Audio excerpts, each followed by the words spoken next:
Hello everyone. बेटा, chapter 6 आपका चल रहा है और आज मैं इस चैप्टर का थर्ड पार्ट बना रहा हूँ, जो कि स्टार्ट होगा प्राइमरी डिपॉजिट से। हालांकि आपको ऑलरेडी पता है कि व्हाट आर प्राइमरी डिपॉजिट्स।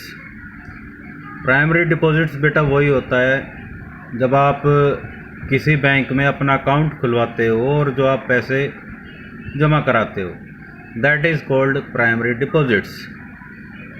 तो जो लोग बेटा अपने अकाउंट्स में पैसे जमा कराते हैं, कमर्शियल बैंक्स डिपॉजिट्स एक्सेप्ट करता है, तो यही प्राइमरी डिपॉजिट्स है। सेकेंडरी डिपॉजिट्स आपको बताया था, एक्चुअली ये क्या है, वही लोन का पैसा है जो कमर्शियल बैंक्स दूसरे लोगों को लोन देते हैं। और बेसिकली ये जो सेकेंडरी डिपॉजिट्स हैं, इनकी जो उत्पत्ति या इनका जन्म प्राइमरी डिपॉजिट्स के बेस पे ही होता है। एक बार आप थोड़ा सा माइंड में रिमाइंड करेंगे, जो क्रेडिट क्रिएशन प्रोसेस है उसमें बेसिकली क्या है, कमर्शियल बैंक्स जो डिपॉजिट्स उसके पास आते हैं उनके बेस पर कई गुना ज़्यादा वो लोन दे देता है। जैसा आपने पिछली बार उस प्रोसेस में देखा था, टोटल डिपॉजिट्स बेटा 10,000 हो गए थे। 1,000 रुपये के बेस पर टोटल डिपॉजिट्स हो गए उसके पास 10,000, और लोन उसने दे दिया था 9,000 का, यानी कि 9 गुना। 1,000 रुपये शुरुआत में प्रियंका ने जमा कराए थे, उसके बेस पर 9 गुना उसने लोन दे दिया। और 1,000 रुपये कैश रिजर्व्स, जो कि आरबीआई के पास कैश की फॉर्म में कमर्शियल बैंक्स जमा कराते हैं, 1,000 रुपये तो कैश रिजर्व करवा दिया, यानी कि आरबीआई के लिए सीआरआर। तो यहाँ पर ये सेकेंडरी डिपॉजिट्स क्या है, बेसिकली जो प्राइमरी डिपॉजिट्स के बेस पर ही बेटा जो कमर्शियल बैंक्स है लोगों को लोन देते हैं, तो उसी को हम सेकेंडरी डिपॉजिट्स बोलते हैं। इनका दूसरा नेम डेरिवेटिव डिपॉजिट्स है। डेरिवेटिव का मतलब होता है व्युत्पन्न। व्युत्पन्न का मतलब जो दूसरे की सहायता से उत्पन्न हो। ये किसकी सहायता से उत्पन्न हुआ है? प्राइमरी डिपॉजिट्स की वजह से। अब टोटल डिमांड डिपॉजिट्स क्या है वो आपको पता है, प्राइमरी डिपॉजिट्स प्लस में सेकेंडरी डिपॉजिट्स, ये दोनों ही इसका टोटल है। फिर आ जाता है कैश रिजर्व रेशो। हालांकि आपको पता है, तो हर एक कमर्शियल बैंक को अपने टोटल डिपॉजिट्स का एक फिक्स परसेंटेज कैश की फॉर्म में आरबीआई के पास जमा कराना पड़ता है। ठीक है, अब ये सीआरआर भी आरबीआई ही डिसाइड करता है, तो उसी के हिसाब से हमें चलना पड़ता है। ये कमर्शियल बैंक इसको डिसाइड नहीं कर सकते। दूसरा इसका नेम और क्या है, एलआरआर, लीगल रिजर्व रेशो। ठीक है, हर एक कमर्शियल बैंक्स को, जैसे आपको एग्जांपल दिया था, प्रियंका ने 1,000 रुपये जमा कराए, तो कमर्शियल बैंक का टोटल डिपॉजिट कितना हुआ शुरुआत में? 1,000 रुपये। अब वहाँ पर हम थोड़ा सा इजीनेस के लिए क्या किया था, सीआरआर हमने 10% लिया था, लेकिन नॉर्मल तौर पर ये 4% इस तरह से होता है। तो वहाँ थोड़ा सा सिंप्लीफिकेशन के लिए हमने क्या किया, 10% लेके चले। तो 1,000 का 10% 100 रुपये, तो वो 100 रुपये कैश की फॉर्म में कमर्शियल बैंक आरबीआई के पास जमा कराता है। हाँ, ये ज़रूरी नहीं है कि उसको तुरंत जमा कराए, उसके लिए टाइम लगता है। अब इसके बाद आ जाता है वोल्ट कैश। वोल्ट क्या होता है? तिजोरी। एक बेटा एंड्रॉयड फ़ोन सभी बच्चे इस्तेमाल कर रहे हैं, तो एक एप्लीकेशन होती है ऐप लॉक, यानी कि हम एप्लीकेशन पर लॉक लगा देते हैं। कोई भी आप फंक्शन एक्सेस करना चाहते हो तो उस पर लॉक लगा दिया। ये लॉक किस लिए लगाते हैं? ताकि और कोई उस चीज़ को देख ना सके। कुछ हमारी प्राइवेट चीज़ें होती हैं, ठीक है, जो प्राइवेट इन्फॉर्मेशन होती है उसको कोई देख ना सके, तो इस वजह से ऐप लॉक आता है। तो उस ऐप लॉक में बेसिकली वहाँ पर भी एक वोल्ट होता है। वोल्ट का मतलब तिजोरी, जिसमें आपकी बहुत सारी चीज़ें सुरक्षित रहती हैं। तो बैंक में भी एक वोल्ट होता है। वोल्ट क्या होता है? एक सुरक्षित कमरा ही होता है जहाँ पर तिजोरी वगैरह होती है, जिसमें कि बैंक क्या करता है, कैश रखता है। ठीक है, जो कैश चाहिए होता है उसको रोज़, जैसे लोग लेन देन के लिए आते हैं, बेटा कोई पैसे निकलवाने के लिए आ रहा है, तो उसको देने के लिए जो कैश रखा जाता है वो यहीं पे रखा जाता है। ठीक है, तो ये सेफ रूम होता है। अब यहाँ पर बात कर लेते हैं क्रेडिट क्रिएशन के साथ इसकी रिलेशनशिप कैसी है। तो ये बेटा इनवर्स रिलेशनशिप है, यानी कि नेगेटिव। अगर वोल्ट कैश तिजोरी में लोग ज़्यादा मतलब बैंक ज़्यादा पैसे रखेगा तो बेटा लोन कम दे पाएगा, क्योंकि जैसे लोग वैसे कैश निकलवाने के लिए आ रहे, वो खुद का पैसा निकलवाने के लिए आ रहे, तो उनको वो दे देंगे। और दूसरा, वो तिजोरी में ही रखेगा ज़्यादा पैसा तो उधार कहाँ से दे पाएगा, ठीक है ना। तो दोनों ही बात क्या है कि वोल्ट कैश अगर बढ़ेगा यानी कि ज़्यादा रखा जाएगा तो क्या है बेटा क्रेडिट क्रिएशन कम होगी, और वोल्ट कैश कम होगा तो क्रेडिट क्रिएशन ज़्यादा होगी। तो ये it is different from cushion money. Cushion money आपने देखा था इमरजेंसी फंड, इमरजेंसी फंड अलग होता है और वोल्ट कैश अलग होता है।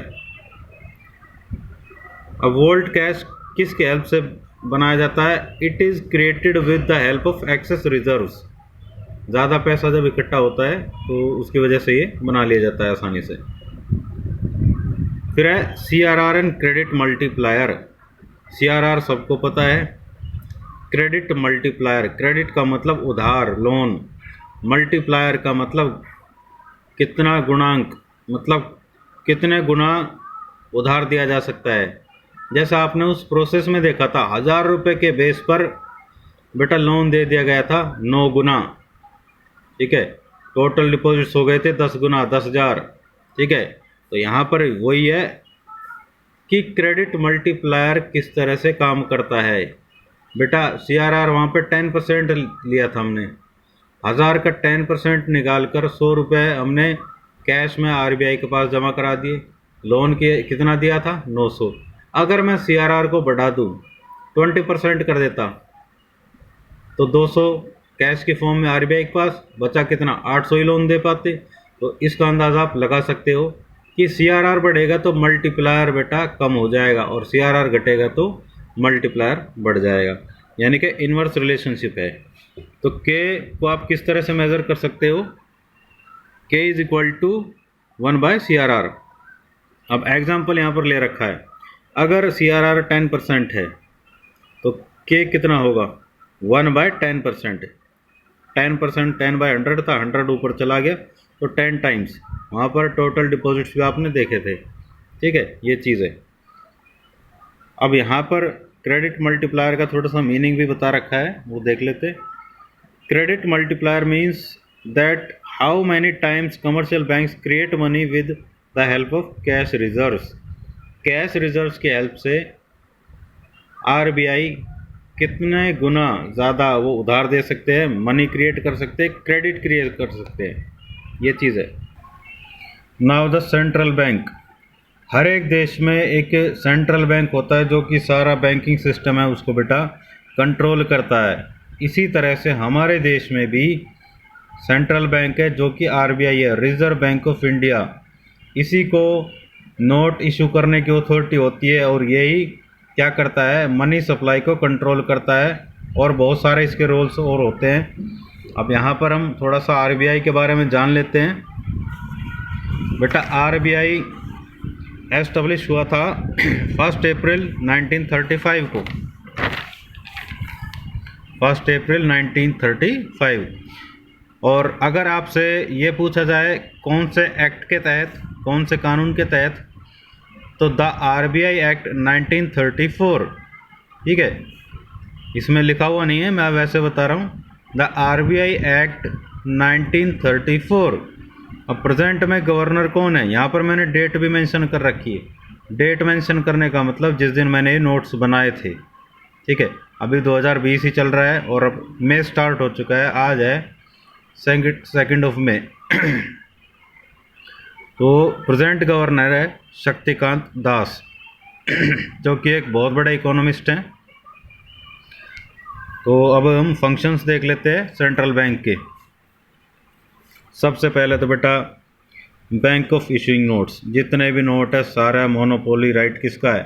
RBI का है, और कोई नोट नहीं छापता है, RBI छापता है।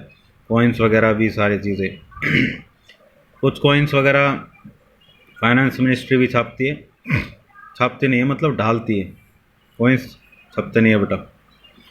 200 का नोट, 100 का, 50 का, 500 का, 2000 का, 1000 का तो फिलहाल है नहीं, तो ये सारे नोट वगैरह छापने का काम आरबीआई का है। बैंकर टू द गवर्नमेंट, ये गवर्नमेंट को भी लोन देता है और गवर्नमेंट के अकाउंट्स वगैरह भी मेंटेन करता है। फिर bankers bank and supervisory role, बैंकों का बैंक यानी कि फादर ऑफ बैंक्स कौन है? आरबीआई, यानी कि सबसे ऊपर बैंक जो है वो आरबीआई है और सारे बैंक्स पर कंट्रोल करता है कि किस तरह से वो लोन वगैरह लोगों को देते हैं या बिजनेसेस को। फिर इसके बाद lender of the last resort, bracket में लिखा हुआ है अंतिम ऋणदाता, यानी कि जब सब हार जाते हैं ना कि हाँ भाई ये कमर्शियल बैंक्स कहीं से पैसा उधार ही नहीं मिल रहा है, तो हारे का सहारा आरबीआई बैंक हमारा, ठीक है, तो वो जाते हैं आरबीआई के पास। तो उनके पास एक ही ऑप्शन है आरबीआई, और वहाँ से बेटा कभी भी वो खाली हाथ नहीं आएंगे, उनको लोन मिल ही जाएगा। तो वो क्या है? अंतिम ऋणदाता, यानी कि लास्ट में लोन देने वाला वही है। फिर है कस्टोडियन ऑफ फॉरेन एक्सचेंज, विदेशी मुद्रा का संरक्षक। बेटा विदेशी मुद्रा जो भी है, फॉरेन करेंसीज वगैरह सब आरबीआई के पास होती है, और इनको मेंटेन करने में जो एक्सचेंज रेट भी मेंटेन होता है। एक्सचेंज रेट क्या होता है? जैसे भाई $1 हमें लेना है तो हमें इंडियन करेंसी कितनी देनी पड़ेगी? मान लो रेट चल रहा है फिलहाल 70, तो यानी कि अगर हमें $1 लेना है तो हमें 70 रुपये देने पड़ेंगे इंडियन रुपीज़, ठीक है। तो ये एक्सचेंज रेट होता है। तो एक्सचेंज रेट बेसिकली क्या है? इंटरनेशनल मार्केट में बदलता रहता है, तो इसको मेंटेन करने में भी इसका बहुत बड़ा रोल है। फिर एक क्लियरिंग हाउस फंक्शन, जैसे अलग अलग बैंकों के हम चेक काटते हैं, किसी को पेमेंट करनी है, मेरा अकाउंट एसबीआई में है, अब मैंने किसी को पेमेंट की है, ठीक है, मैं तो एसबीआई का ही चेक काट के दूंगा ना, और उसका अकाउंट है मान लो कैनरा बैंक में। इसी तरह से किसी ने किसी को पेमेंट कैनरा बैंक के जो चेक से की है और उसका अकाउंट है एसबीआई में, तो ये बीच में एक डिफरेंस आ जाएगा ना, मतलब एक तो क्लेम हो गया एसबीआई का कैनरा के खिलाफ और एक कैनरा का क्लेम हो गया एसबीआई के खिलाफ, तो उनके बीच का जो डिफरेंस है वो ये आरबीआई के थ्रू ही क्लियर होता है। All the inter bank claims are cleared through central banks. फिर कंट्रोल ऑफ क्रेडिट, मतलब उधार किस तरह से लिया और दिया जाता है उसको भी कंट्रोल करने का काम किसका है? आरबीआई का है। अब मॉनेटरी पॉलिसी वगैरह कई सारी चीज़ें होती हैं। अब जैसे महंगाई है, इसका मतलब लोगों के पास पैसा ज़्यादा है, ठीक है, आसानी से उनको लोन मिल पा रहा है, ठीक है, कम इंटरेस्ट रेट पर, तो पैसा ज़्यादा मिलेगा, ज़्यादा खर्च करेंगे तो डिमांड ज़्यादा होगी, डिमांड बढ़ने से कीमत बढ़ती है तो महंगाई और बढ़ेगी। अब इसको कंट्रोल कैसे किया जाए? आरबीआई क्या करता है? इंटरेस्ट रेट बढ़ा देगा, तो लोगों को लोन महंगा मिलेगा, लोन कम लेंगे और वो कम खर्च कर पाएंगे, तो कम डिमांड होगी तो कीमत भी कम हो जाएगी। ये डिफ्लेशन की कंडीशन है। अब यहाँ पर डियर मनी पॉलिसी, यानी कि महंगी मौद्रिक नीति, यानी कि इंटरेस्ट रेट ज़्यादा जो लोन देने के लिए, और यहाँ पर है चीप मनी पॉलिसी, यानी कि सस्ती मौद्रिक नीति। यहाँ पर क्या है? बेसिकली सस्ते में दिया जाएगा। तो लास्ट में आप क्या कह सकते हो कि इकोनॉमिक डेवलपमेंट में भी बेटा बहुत बड़ा रोल है आरबीआई का, और सारे बैंक्स पर ये कंट्रोल करते हैं और बहुत सारे इसके अदर फंक्शंस भी है। अब जैसे लास्ट है कलेक्शन ऑफ डाटा, मतलब अलग अलग जगह से डाटा भी कलेक्ट करता है और इंफॉर्मेशन को एनालाइज करता है, और इकोनॉमिक डेवलपमेंट में अपना एक कंट्रीब्यूशन बढ़ाने के लिए ये अलग अलग एक्टिविटी करता है। फिर एग्रीकल्चरल क्रेडिट, ये अलग अलग बैंक्स के थ्रू क्या करते हैं, जैसे आरआरबीज है, रीजनल रूरल बैंक्स, उनके थ्रू क्या करते हैं, रूरल एरिया में एग्रीकल्चरल जो सेक्टर है उसके लिए भी ये क्रेडिट उधार देते हैं।